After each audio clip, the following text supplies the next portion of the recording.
Promocional y publicitario. La democracia nos permite opinar con libertad. Defenderla es nuestra responsabilidad. Seguimos presentando la revista informativa Democracia. 753.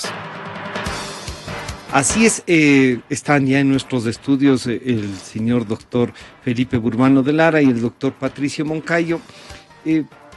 Usando, yo diría, un poco y vamos a tener contacto también con Alfredo Negrete, usando un poquito lo que Felipe normalmente comparte con el país y sus reflexiones, ¿no?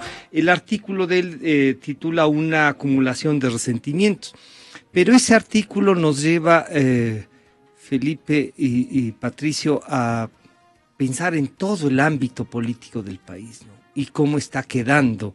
Llega Felipe incluso a afirmar de que hay una revolución ciudadana que está como muriendo lentamente, ¿no es cierto? Nos van a quedar 6 minutos antes de una cadena nacional, que es además en respuesta a algo que se dijo aquí. Así es que un primer acercamiento de 3 minutos cada uno para poder luego seguir, no comentando lo que ya nos dices, sino que encontrando las razones para lo que tú dices. Felipe, buenos días, bienvenido. Gracias, Francisco. Un saludo a Patricio. Sí, bueno, es, digamos, una reflexión sobre, y yo diría, este complejo proceso de transición política que está viviendo ya el Ecuador. Fue un proceso que se abrió en el 2016 con esta decisión que tuvo Alianza País de incluir en las enmiendas constitucionales esta disposición transitoria para que las enmiendas entren, digamos, la reelección indefinida entre en vigencia a partir del 2021, y eso le puso al Ecuador y a Alianza País frente a, digamos, este proceso de relevo del liderazgo del presidente Correa, ¿no? Como ha sido una figura tan gravitante, tan decisiva, que ha marcado la vida política del Ecuador en los últimos 9 años, que ha marcado la dirección, la conducción de la revolución ciudadana.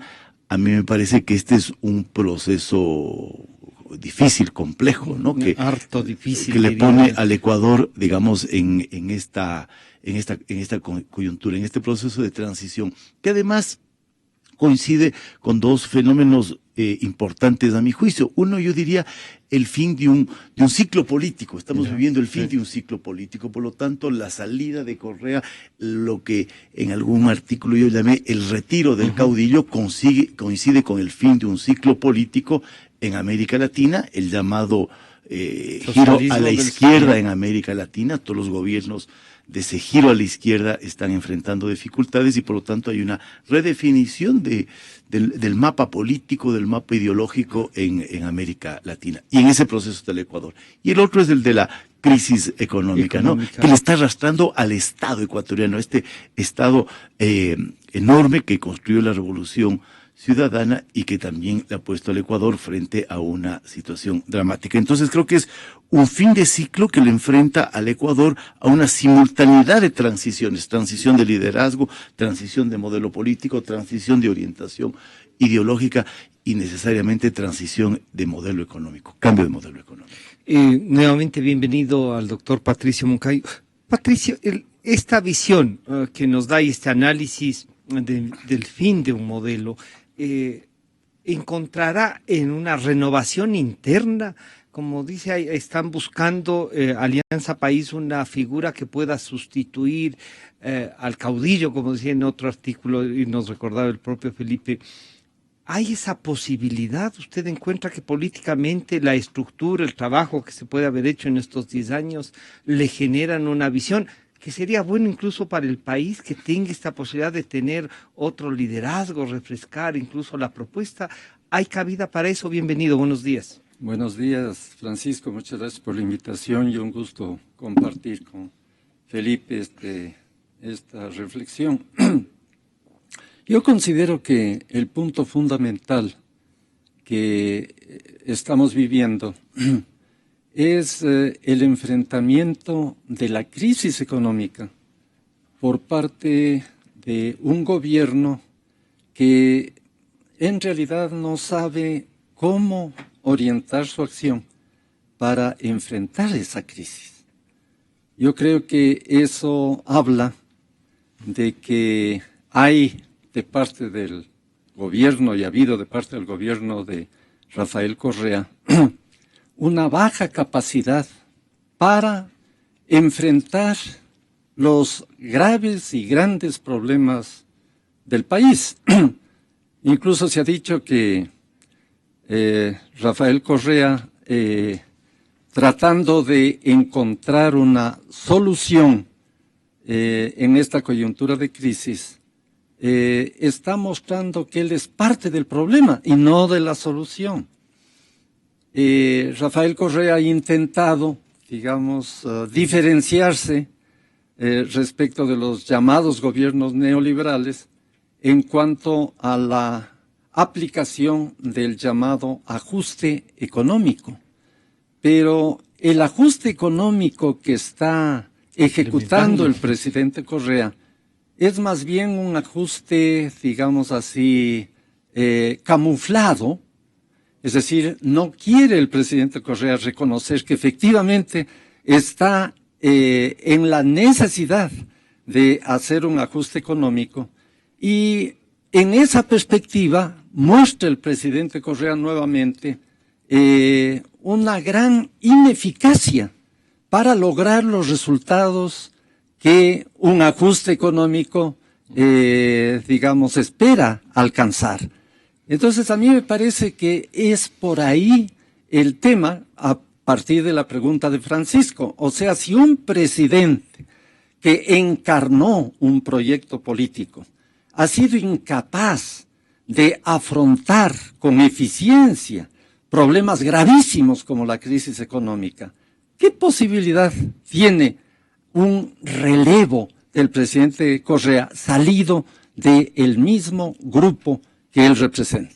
Enseguida seguimos con este análisis y vamos a la cadena nacional.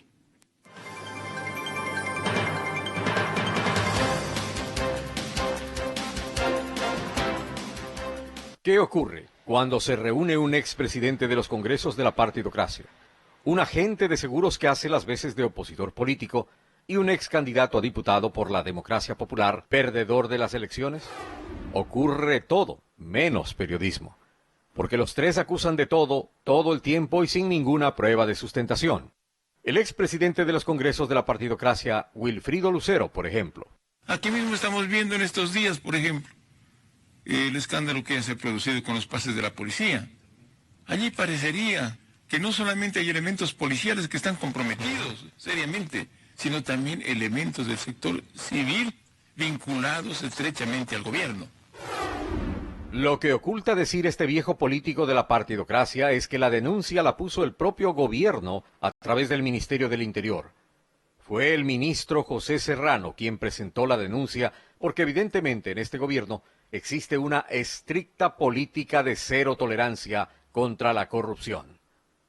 Y si recordamos, los únicos casos detectados de comprobada corrupción fueron precisamente los denunciados oficialmente por el gobierno.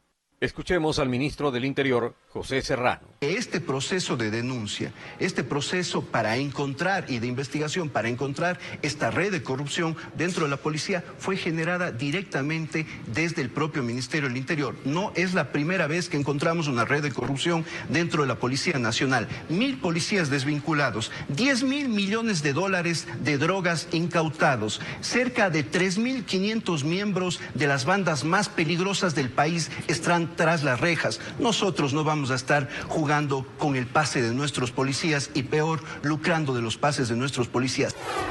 En esta radio se ha permitido que los pájaros disparen contra las escopetas. Y lo ha permitido el periodista Francisco Rocha, asesor parlamentario de los socialcristianos y de la Democracia Popular, que desde estos micrófonos vuelve a entregar espacios generosos a quienes fueron los representantes de esta época de la partidocracia. Aquí también se ha permitido decir que el presidente hace uso de todos los fondos públicos para supuestamente insultar a opositores. El mismo presidente de los viejos congresos lo aseguró.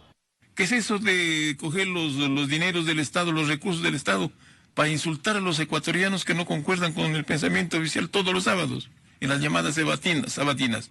Eso es corrupción. No tiene otro nombre. Sabatinas de corrupción, así con todos los términos. Esto es una inmensa mentira. La democracia participativa para el presidente es prioritaria. Informar al mandante, al pueblo ecuatoriano, las actividades que realiza no solo el presidente, sino todo el gobierno y, por cierto, los recursos utilizados para la rendición de cuentas que constitucionalmente realiza cada semana el presidente de la República. Son públicos y están al alcance de todos, como lo informa Tami Vallejo, viceministra de la Secretaría Nacional de Comunicación.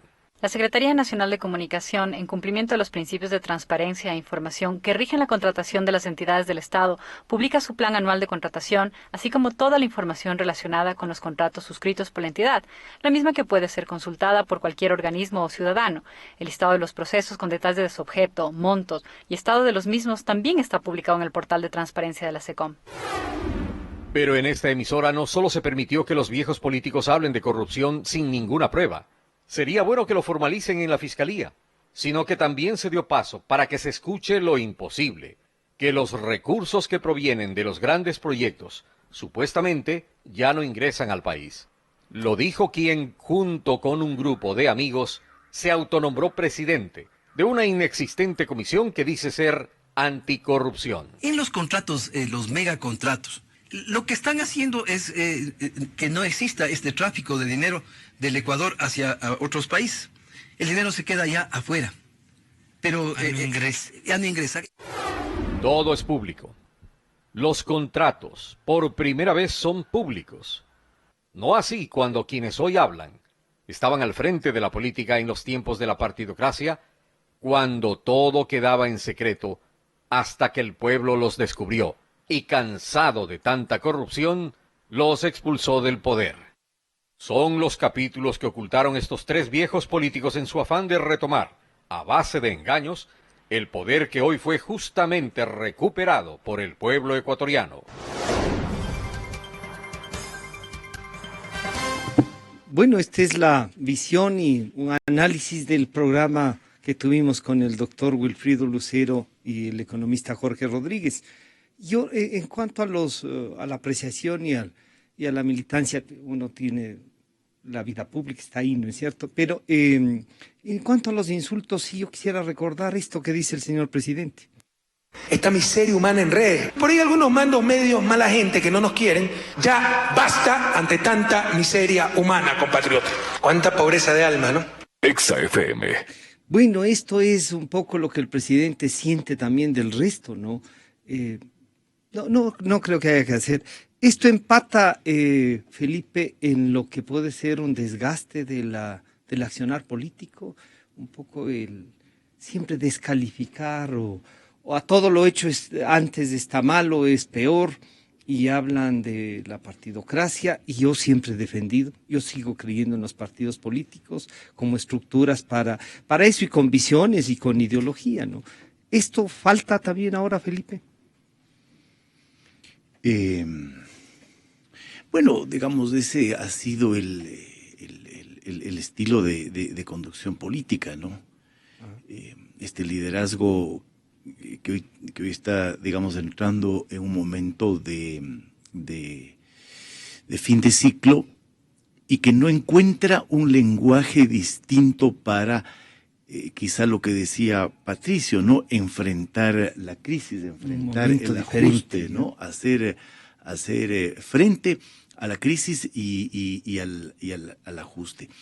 Y no va a ocurrir eso, no vamos a ver en estos últimos meses una renovación del lenguaje presidencial, más bien vamos a ver la reiteración de ese estilo y la permanente generación de un ambiente político de confrontación. Esto funcionó durante un cierto tiempo, durante este ciclo, pero ya no funciona más. Entonces me parece que este es un poco el drama que empieza a vivir el Ecuador, ¿no es cierto? Empieza a vivir el drama del ocaso de este liderazgo político que no puede renovarse a sí mismo, que no puede reinventarse a sí mismo, que empieza a repetirse a sí mismo, ¿sí? En una estrategia que termina siendo una estrategia fallida de manera reiterativa y permanente, ¿no?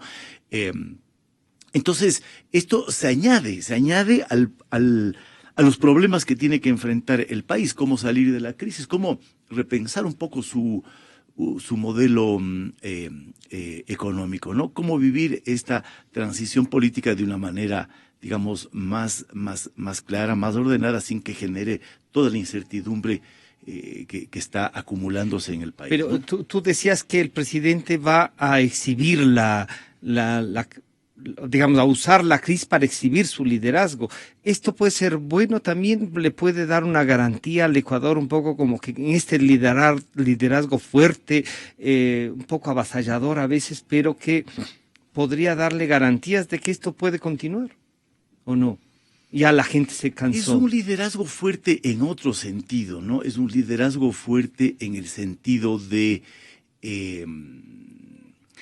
exhibir permanentemente esta suerte de heroísmo alrededor de la política, ¿no? Del Torre. ¿No? Digamos, promotor de un proyecto que tiene un trasfondo religioso, carismático, redentor, que esa es la fuerza, digamos, sobre la cual se ha sostenido el liderazgo del presidente Correa, este desafío permanente, digamos, a las tradiciones, a las reglas, a las normas, a las estructuras del poder, ¿no? Para generar esta sensación de cambio y de transformación.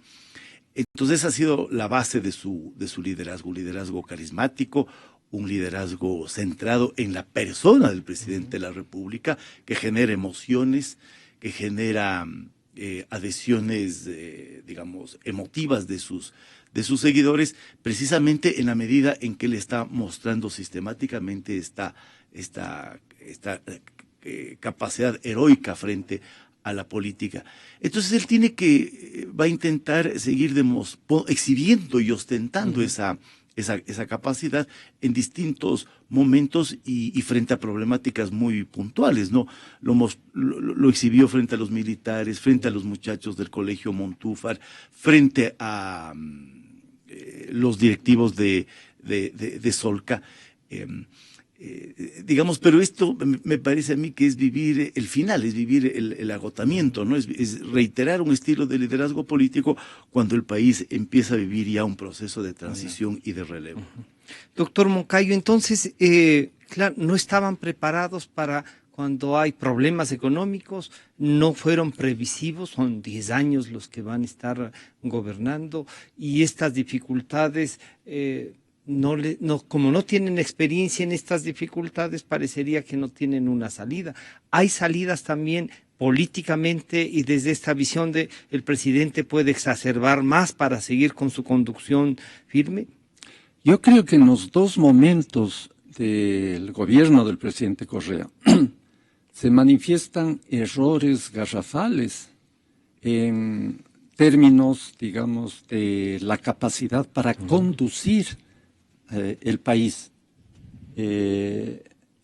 Hay dos tipos de problemas que emergen a lo largo de estos dos momentos.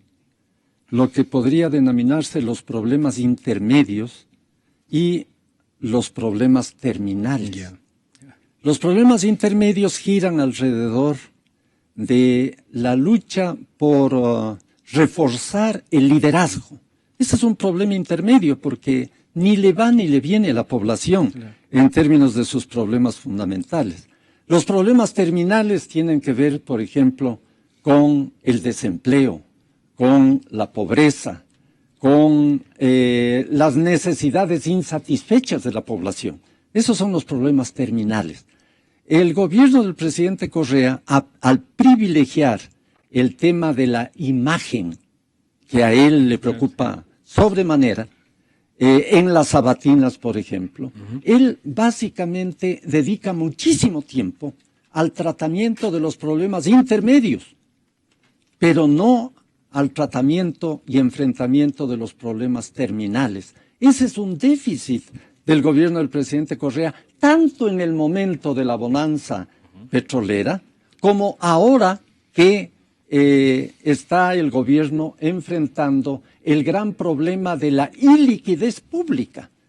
Todas las acciones desplegadas por el gobierno del presidente Correa ahora giran alrededor de cómo captar recursos para salvar el tema de la iliquidez de las finanzas públicas. Es decir, abandonó completamente los grandes objetivos que supuestamente se planteaba la Revolución Ciudadana, y eso le coloca también en una situación difícil frente a su propio partido, a su propio movimiento, porque dentro de ese movimiento todavía se abriga la esperanza de que el gobierno del presidente Correa efectivamente cumpla con los objetivos que se había planteado la Revolución Ciudadana. Entonces el presidente Correa tiene también que responder a esas críticas que le vienen desde dentro, además de las críticas que le vienen desde afuera.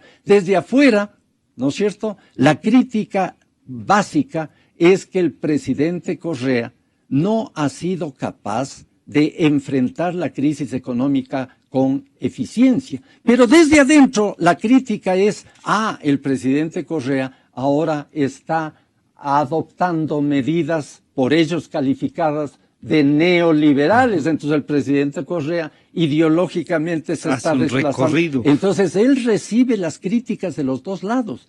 Y desde luego que el tema de la imagen le obliga a seguir aparentando, ¿no es cierto?, que él está comprometido con las tesis sociales. Por eso es que, por ejemplo, cuando se habla de los impuestos, ¿no es cierto?, a las bebidas gaseosas, no es para generar nuevos ingresos, sino para cuidar de la salud de los ecuatorianos. Entonces, siempre le dora la píldora con el propósito de proyectar una imagen todavía progresista, todavía social. Pero en realidad, en el fondo, lo que, por ejemplo, los ministros, ¿no es cierto?, salen al exterior para buscar recursos. Ese es su gran drama en el momento actual, y por más esfuerzos que haga por desviar la atención de la población hacia esa situación, realmente el tema central es la iliquidez de la caja fiscal.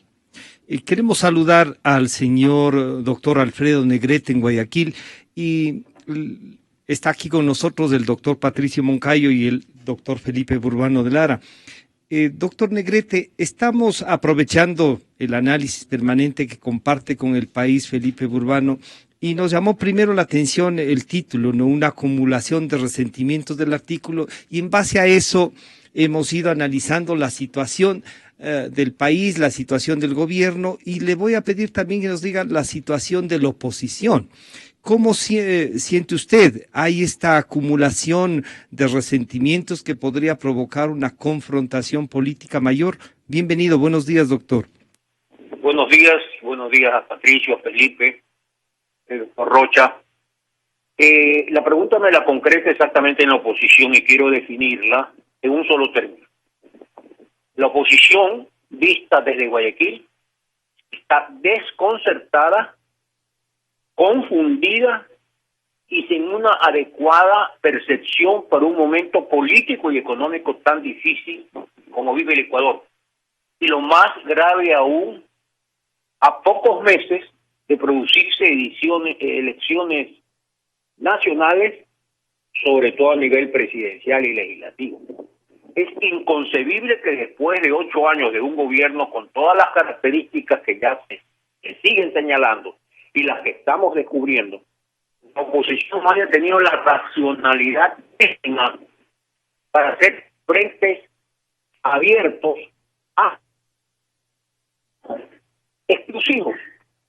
Este es un momento de la inclusión para la derecha y para la izquierda y para el centro. La situación es mucho más grave.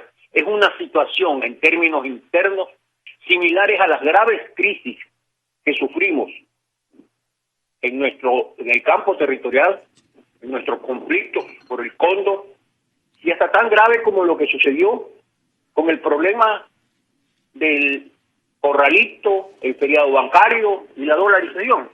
En esos momentos hay que tener una sola voz, sea del gobierno y sea de la oposición. Hoy no tenemos, no conocemos, es un castillo de naipes lo que tiene el gobierno, y la oposición está en un estado de obcecación que aspira o pretende exclusivamente de un campo derrotar un gobierno que tiene todas las estructuras de poder a su mano.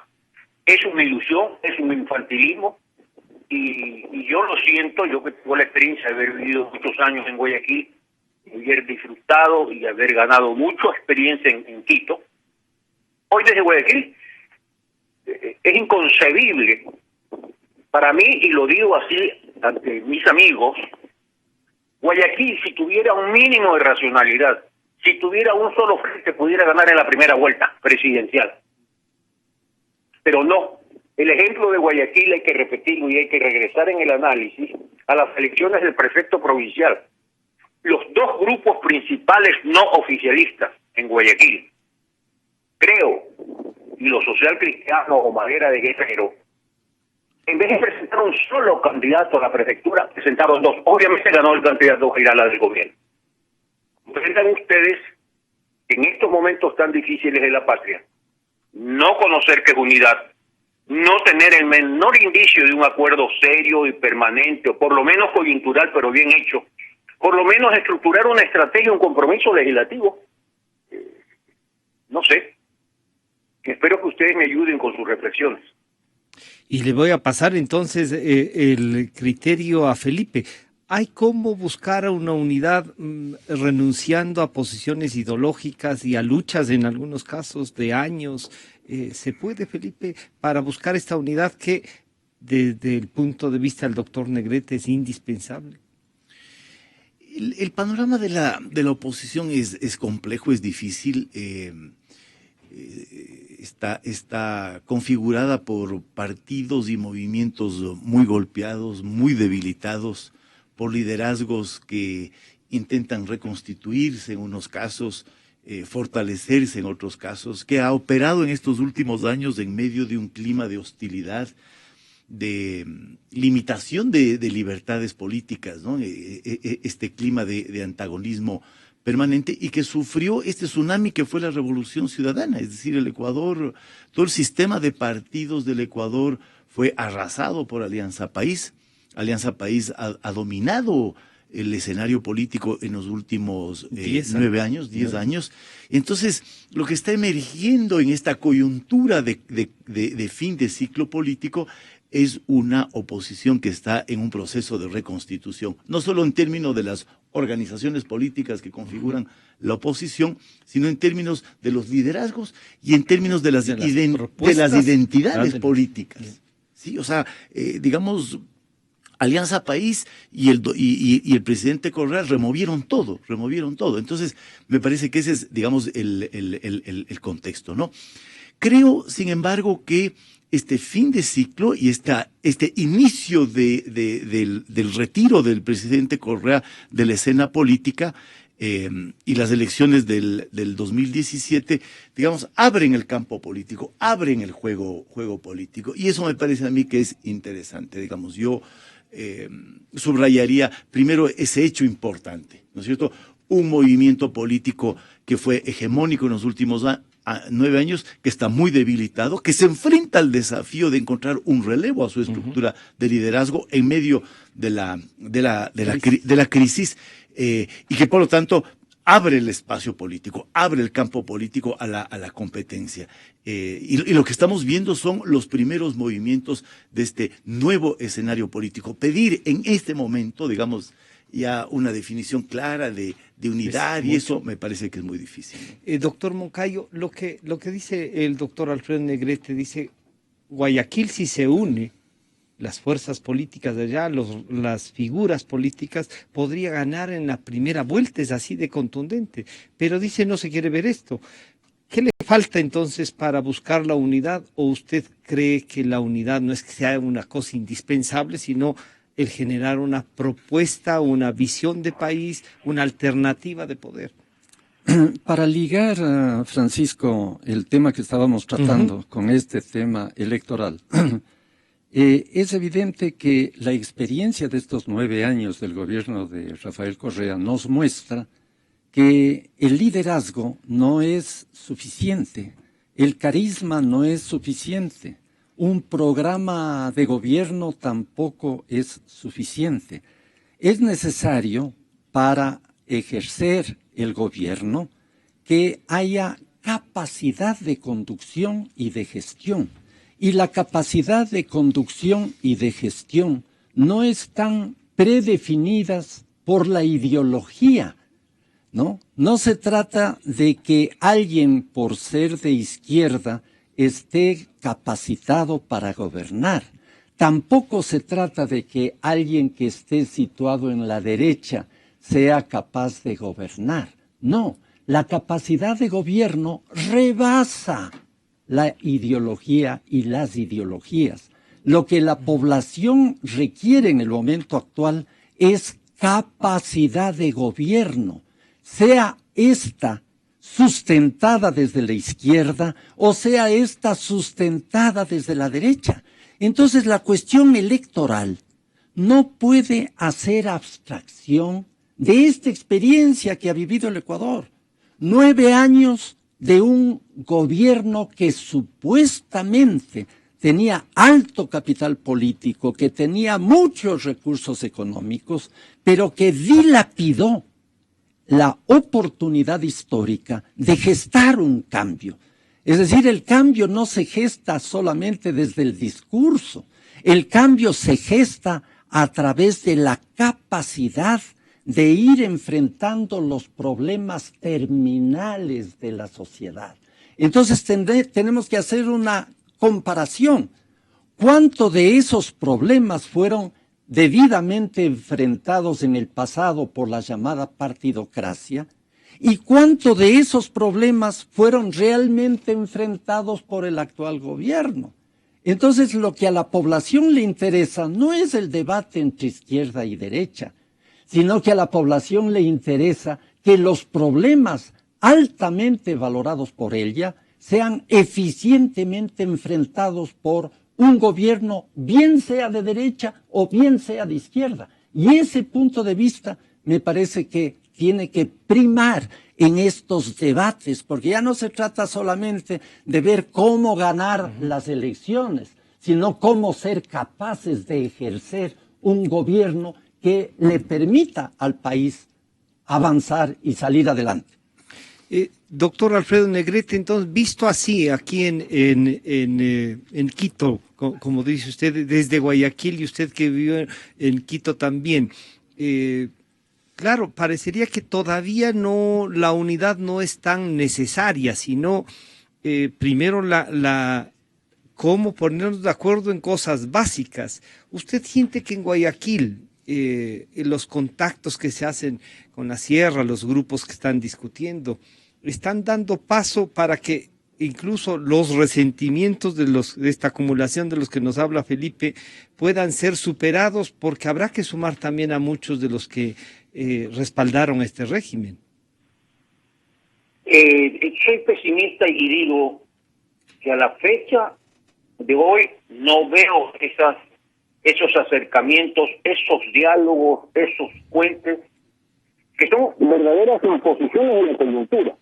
O sea, muchos de los líderes, actores políticos, o los pocos actores políticos de Guayaquil, los importantes, los trascendentes, los que en las cifras, sean estadísticas o de probabilidades, tienen opción, no se acercan.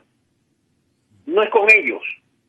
Ellos quieren repetir lo que pasó con la elección de la prefectura del Guaya. Cada cual pone su candidato y obviamente gana el gobierno. Y estamos hablando de la principal plaza electoral del Ecuador. O sea, yo lo que veo, no solamente a nivel de Guayaquil, sino a nivel del país, que a diferencia, por ejemplo, de lo que sucedió en Chile, no se han dado indicios de concertación en el término concreto y correcto de su acepción. Han pasado 9 años, pero estos 8 o 9 años no han sido traumáticos, a pesar de lo que está sufriendo el país en este momento, con el desempleo, con la inflación, con la falta de perspectivas y con la con el permanente aumento de tributos. O sea, hay descontrol, pero todavía no hay la situación postraumática que en un momento a los chilenos los obligó no solo a vencer a Pinochet con el norte, sino a organizar un proceso de concertación de 4 gobiernos que se llamó Partidos por la Democracia. Y tuvieron que sufrir el horror de una dictadura como la de Pinochet para que socialistas y demócratas cristianos digan, vamos a hacer un programa conjunto. Y en ese programa conjunto estuvo los demócratas cristianos como Patricio Elwin, Eduardo Frei Torres Tagle, y en el lado socialista Ricardo Lagos y Michelle Bachelet. O sea, llegaron un momento y dijeron, basta, ya tumbamos, porque entre los dos tienen un gran aporte de la caída de Allende por su falta de comunicación. Basta y vamos adelante, no solo para ganar a Pinochet en el norte, no, para gobernar. Esa es la pregunta que debemos hacer. Yo la hago desde Guayaquil. No se trata de elegir al presidente de la guayaquileño o no, persona tal o cual. No, el problema es cómo va a gobernar este señor con toda la estructura del Estado anclada y fortificada en el pasado. Procurador, contralor, fiscalor, consejo particular, ¿cómo va a gobernar? Y sus asesores del supuesto triunfador deben saber que no van a tener mayoría legislativa, porque va a ser muy fragmentada. En esas condiciones y con una tremenda crisis económica, ¿cómo va a gobernar? Felipe, entonces, ¿cómo logramos hacer? Se busca una unidad, se busca desde Guayaquil, como dice el doctor Negrete, una definición porque es la plaza más fuerte. ¿Será que estos resentimientos, además de la confrontación del presidente que genera con actores sociales, también ha generado en la oposición unos resentimientos mutuos que terminaron por dividirla? Yo esperaría y confiaría en un proceso en este proceso de apertura del campo político, del escenario político. Digamos, hay que vivir y vamos a vivir una dinámica de decantación de las distintas tendencias alrededor de algunos movimientos y partidos políticos. Entonces,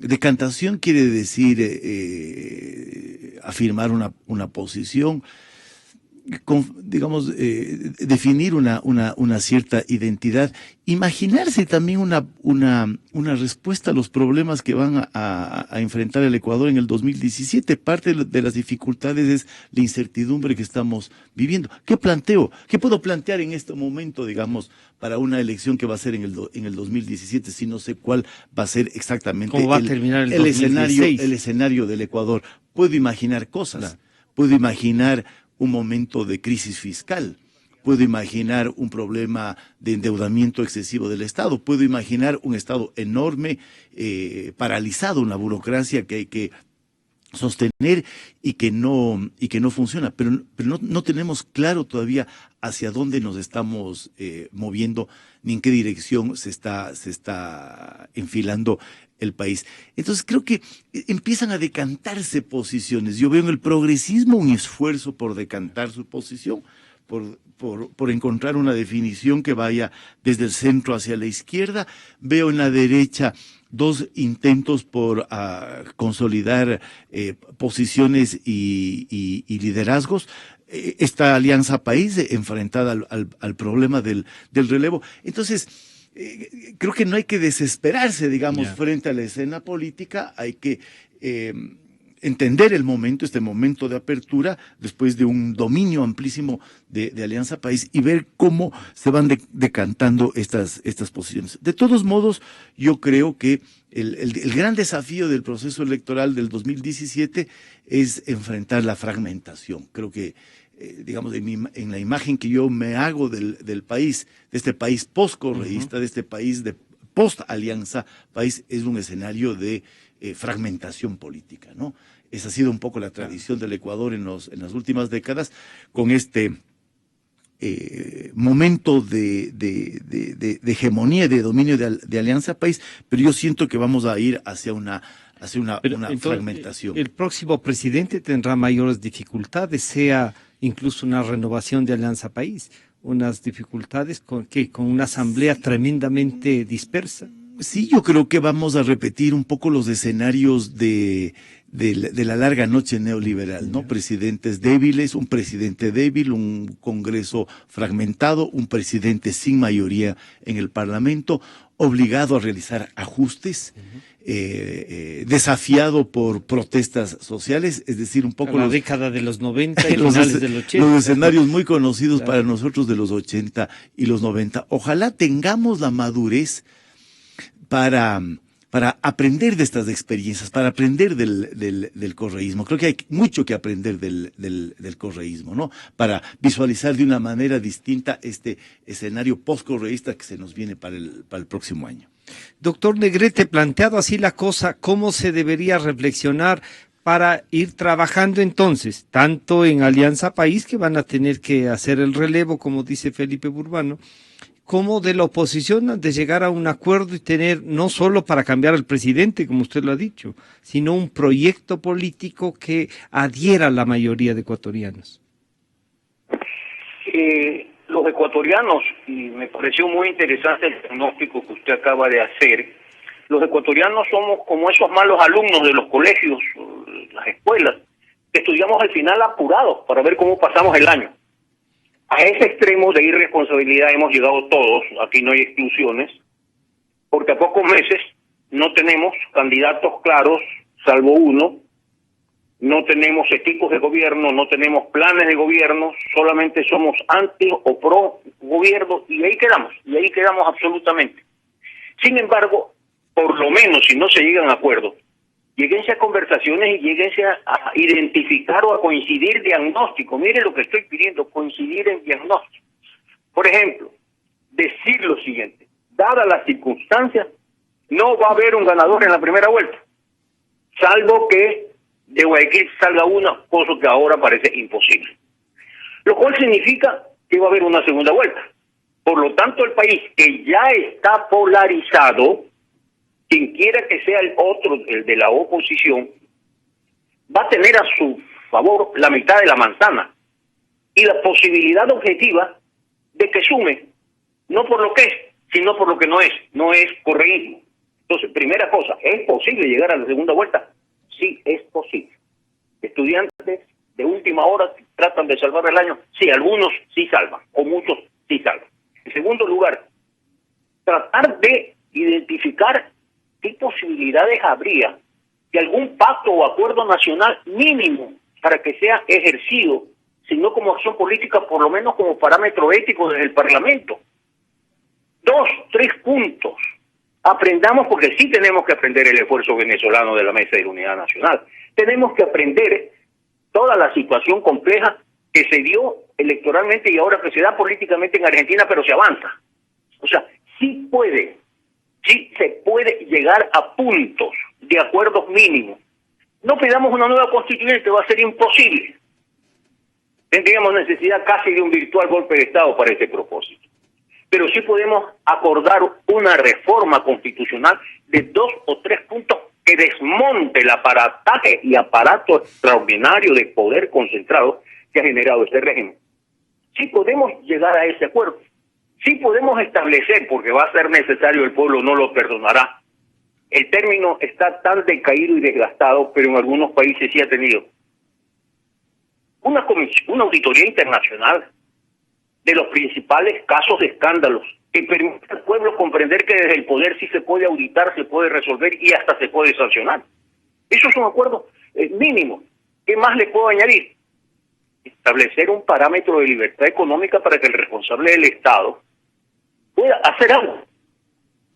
Responsabilidad suya será si desmonta las salvaguardas, si elimina el impuesto a la salida del capital, si pone o no pone ese producto del infierno que es el timbre cambiario, o hace lo que él considere. Démosles todos un margen. Esos 100 días que no fueron los primeros sino los últimos de Bonaparte, 100 días para que se monte ese equipo económico, para que conozca las cifras y para que comience a operar. Y que después hagamos las oposiciones, reivindiquemos los derechos, controlemos al gobierno. Esa es otra cosa. ¿Se pueden mínimas cosas? Sí. El asunto es demostrar al pueblo que sí podemos ponernos de acuerdo en uno o en dos puntos los que no somos gobierno, que no solamente andamos buscando la presidencia de la República como la gran panacea de la solución de los males ecuatorianos. Eso no, superemos esa etapa. Felipe, planteado así el tema, entonces, si hay una cierta, digamos, una especie de premura para resolver las cosas, como dice Alfredo Negrete, pero desde la reflexión tuya dice, no, todavía no nos apresuremos, tiene que decantar. Pero mientras decanta esto, los grupos sociales son enfrentados, generan más resentimientos del gobierno y hay posiciones que habrá que resolver el 2016, pero sin descuidar también el 17. Yo creo que se necesitan definiciones generales. Ya. Es decir, no se puede entrar, y en eso estoy en desacuerdo con Alfredo, a cuestiones tan puntuales, ¿no? Es decir, sobre el impuesto a la salida de capitales, ¿no? Es decir, esas ya son, digamos, decisiones muy puntuales de política económica, pero sí se puede, digamos, entrar en una reflexión más general de cuáles son las dimensiones de un proceso de restablecimiento democrático, si es que ese es el caso.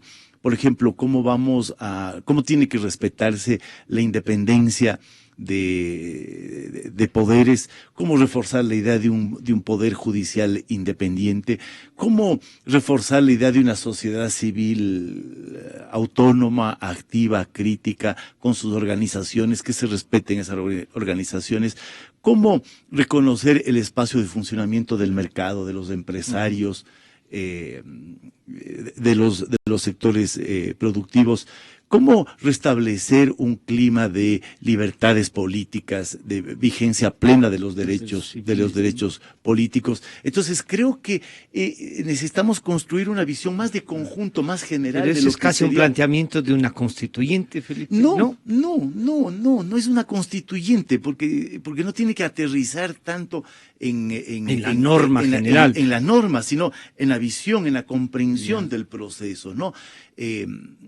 ¿Qué podemos aprender, digamos, de esta dinámica de la Revolución Ciudadana en los últimos 9 años? ¿Por qué fue en un determinado momento tan exitosa la Revolución Ciudadana? ¿Qué atrajo tanto de la Revolución Ciudadana hacia los sectores populares? Una demanda atendía demandas sociales, un programa que incluía un sentido de justicia social. Es decir, yo creo que es alrededor de eso que tenemos que ponernos de acuerdo. Que replantearnos el país. Que generar, digamos, una visión más o menos compartida y no intentar lograr acuerdos desde decisiones muy puntuales, ¿no? Esto tendrá que hacer el próximo gobierno, es construir una visión dentro de la cual podamos generar un sentido de convivencia democrático, ¿no? Pero como tú decías, también es que hay que tener respuestas a los problemas que son puntuales y difíciles, y eso debe tener desde ahora la oposición, ir diciendo esto no, por lo menos esto no nos parece que hay que hacer. O no nos queda más que tolerar lo que se pueda hacer. Es decir, ¿qué respuestas? ¿Qué respuestas? ¿Buscar un equilibrio fiscal? Claro, pero eso está en manos del rey. Buscar un equilibrio fiscal, buscar un equilibrio en la balanza de pagos, eso es ya entrar, digamos, a la gestión misma del gobierno, y eso es, entonces podemos estar de acuerdo en que necesitamos un equilibrio fiscal, una economía fiscal sana, robusta, sostenible en el tiempo. Podemos estar de acuerdo en la idea de que necesitamos crear, no sé, unos fondos de ahorro para enfrentar momentos de crisis y poder desplegar una política anticíclica.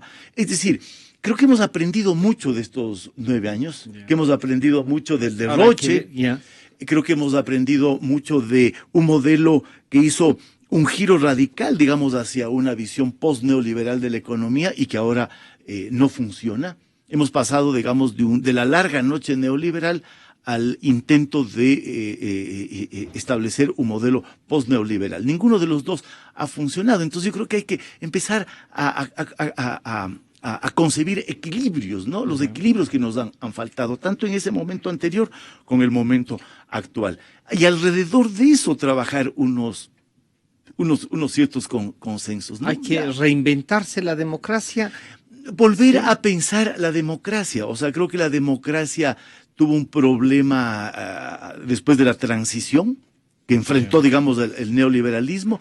Ahora hemos tenido un gobierno que propuso como alternativa un modelo post-neoliberal, pero que se olvidó de la democracia, que se olvidó, digamos, de una concepción de los elementos liberales de la democracia. Yo creo que alrededor de eso tenemos que ponernos de acuerdo, ¿no? Y no sobre temas tan puntuales, porque eso ya es gestión de gobierno, ¿no? De gobierno y de visión. Y para concluir, Felipe, ¿ves alguna fuerza política, le ves a la propia Alianza País con posibilidades de consolidar un mayor liderazgo teniendo fuera al presidente Correa? O sea, les veo a todas las fuerzas políticas, incluida Alianza País, enfrentadas a la necesidad y al desafío de repensar el país, ¿no es cierto? Por eso yo creo que la Revolución Ciudadana está viviendo una agonía lenta. Incluso, digamos, en la eventualidad de que ganara Lenín Moreno, la agenda de gobierno que él pondría a funcionar, que podría poner a funcionar, no se parecería en absoluto a lo que hemos vivido en los últimos 9 años. Entonces yo creo que la Revolución Ciudadana se agotó, se acabó, y eso significa que también Alianza País tiene que reinventarse a sí misma, repensarse a sí misma, redefinir su propia visión del país, su propia visión de la democracia, su propia visión del cambio, su concepción del Estado. Por ejemplo, un consenso tendría que girar alrededor de la idea de que el Estado no puede ser el eje, el centro de los procesos de cambio. De todo, casi. Que si que junto al Estado tiene que estar la sociedad civil, que junto al Estado tiene que estar el mercado, que junto al Estado tienen que estar las libertades políticas. Me parece que esas definiciones generales son las que tenemos que pensar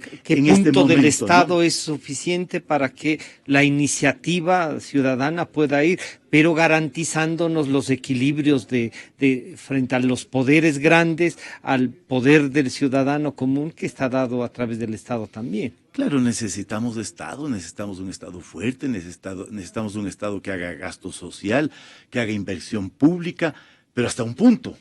¿Sí? Hasta un punto. Esto nos ha demostrado estos 9 o 10 años, ¿no? Sí. Que hay un punto ahí de quiebre. Necesitamos que operen hasta un cierto punto los mecanismos del mercado para que incentive la dinámica privada. ¿Sí? Necesitamos restablecer